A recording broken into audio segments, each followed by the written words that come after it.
Greetings YouTube, welcome back to the Maiden channel. I am Marcus, bringing you another video for Cardfight Vanguard Overdress. Now, before I start the video, apparently this channel had made a breakthrough and I am currently now at 107 subscribers. This is a very small achievement for me and I am very grateful to each and every one of you that gave their support to this channel since day one, as well as a new subscriber that subscribed over the week that I was absent.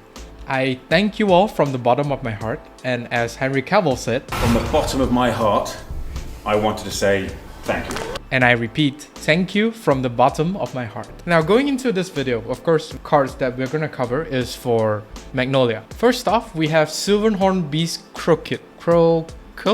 Now that I keep doing this video, I just noticed that I'm really bad with names. Anyways, her skill is Auto Rearguard Circle. When this unit attack or boost, Soul Blast 1. And this unit gets 2k power until the end of that battle for each of your rearguards. Now, this of course is a offensive support. She is a flexible attacker or booster. Since her requirement is you either attack or boost, it's always a good, it's a very flexible unit. Even if she gets the power from Magnolia, she is still able to kind of use those power to either attack or boost, which is quite nice. She herself will be a 16k unit if you have 5 rearguards. Now the power of course includes her own, so yeah, she will be at the minimum probably a 21k including Magnolia's power boost. She is quite a nice tech choice, however she does cost a soul. I don't really think you would want to spend that one soul just to get a 21k booster, since there's not many soul charger for Magnolia. Next we have Silverhorn Beast Bilbar. Active rearguard circle, costs Soul Blast 1, retire this unit. Look at the 3 cards from the top of your deck, choose up to 1 unit card from among them, call it to a back row rearguard circle, and discard the rest. That call unit cannot be moved to another rearguard circle until the end of turn. He himself is a utility support. The way he functions is basically exchanging himself for potentially something better, because it's still an RNG.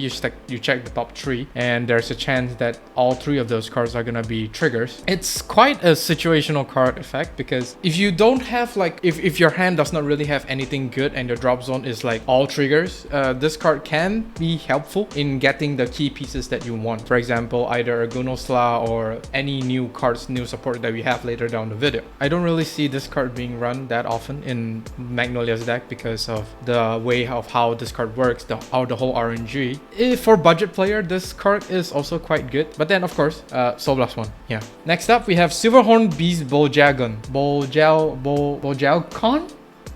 Is that how you pronounce the name? Active rearguard circle, Counter Blast 1, and until the end of turn, this unit gets continuous back row rearguard. When this unit would attack, it battles all your opponent's front row in one attack. So we have a mini Vermilion, Dragonic Kaiser Vermilion. Offensive support, obviously. This card is an excellent way in clearing out front rows. For example, if you go against Bastion, you would want to clear out the front row, which usually will be Alden and another Alden. So by clearing those 2 out, it's gonna cripple the Bastion player a little bit much, but it also depends on how they're gonna play against this unit. You would probably want to attack with him first after using Magnolia, because if your opponent saw this card in the back row and if he has 2 Great 2s in the front, most likely he's gonna intercept before this unit attacks. So if you want to have the maximum value out of this card, you would want to attack with him first. That is provided that you have another skill that actually allows you to attack from the back row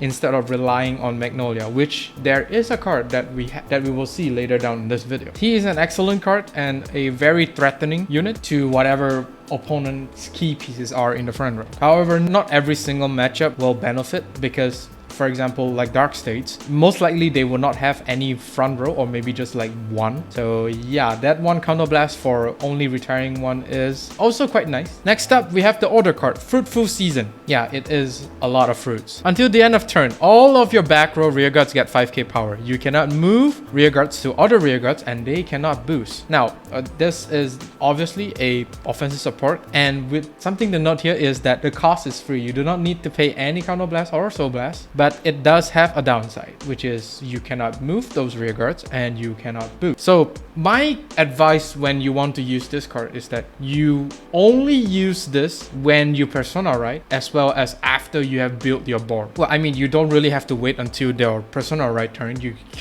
By right, you could use this when you are at your first grade 3 turn, because it still gives a 5k power. But the problem here is that those units cannot boost, so essentially all the back row is just useless at that point. Yeah, hence why I suggest you to use this card when you persona right and after you build your board. Because if you do not build your board beforehand and then you use this card, you will not be able to kind of swap around the rear guards that you want. So it's gonna suck a little bit. Overall, this card is quite nice, but then just keep in mind the downside before you use this card. Always build your board, set up whatever combos that you have beforehand, and this one should be the last card that you play before your battle phase. Next up, we have Elephant. Sylvan Horn Beast Ilayta.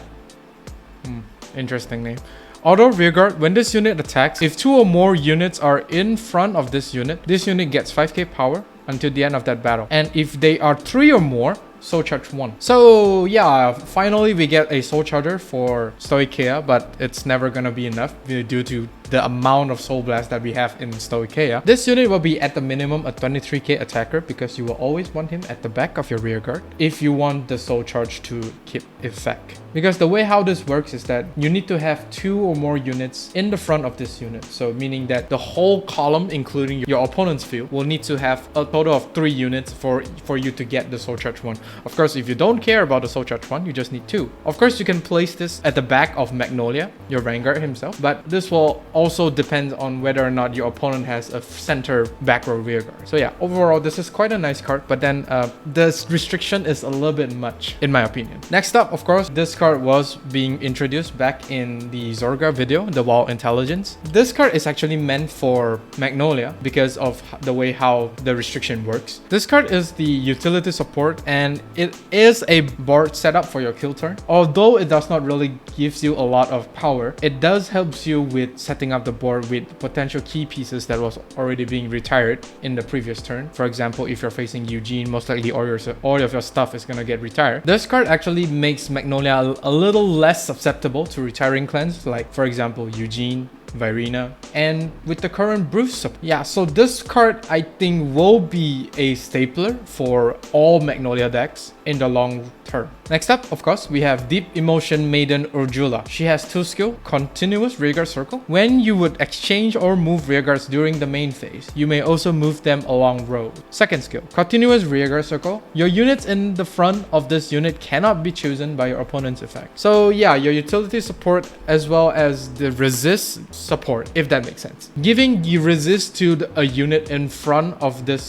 her it's really good. She also functions as a board puzzle. You will be able to kind of move your stuff left and right instead of the usual up and down. This also opens the potential of having more than one Cursey, because Cursey's limitation is that you can only call Cursey at the back row center rearguard circle. And since with Urjula, you're able to move Cursey to the left and right rearguard circle, and therefore calling even more Cursey to the rearguard circle. This is actually one of the combo pieces that you may or may not use, and potentially this card can help Magnolia with a very deadly turn. Next up, we have the triple R, which is Sylvan Horn Beast Damainaru, a white Kurama. She has 2 skill. Auto, when this unit is placed on rearguard circle, if your Vanguard is Sylvan Horn Beast Magnolia, Soul Blast 1. Choose one of your rearguards, and until the end of that turn, that unit can attack from the back row and get 5k power. Second skill, auto rearguard once per turn. When this unit is chosen by your Vanguard's effect, this unit gets 5k power until the end of turn. Now your offensive support, he himself allows a 5 attacks on your first Magnolia right, since when she plays, she is able to choose one of your rearguards to attack from back row as well as get plus the 5k power. And of course, this is also the same case when you do not persona right. You're still able to attack for 5 times if you decided to do so, because Magnolia's full potential effect will need you to persona right in order to give your back row the ability to attack from back row. And since she has a Soul Blast cost, yeah, the soul resources is getting very heavy, because you will need to make a lot of decision into which soul will need to be paid for which skill. That is very, very important for Magnolia. You should really get a PhD for resource management. What's more, she herself is a potentially a 20k attacker if you do decide to give her the skill to attack from the back row by Magnolia. Overall, a very, very aggressive support for Magnolia. And that is all for this video. Do let me know down in the comment section of what do you think of Magnolia support for DBT02. For me, I think Magnolia is just gonna get even more aggressive from this BT on. However, one key weakness still remains, which is if your opponent damage check into a trigger, it's gonna potentially shut down the whole offensive turn for Magnolia. Do like and subscribe if you like this video, and do remember to ring the bell notification icon so that you don't miss any video that I uploaded. With that being said, I'll see you all on the field.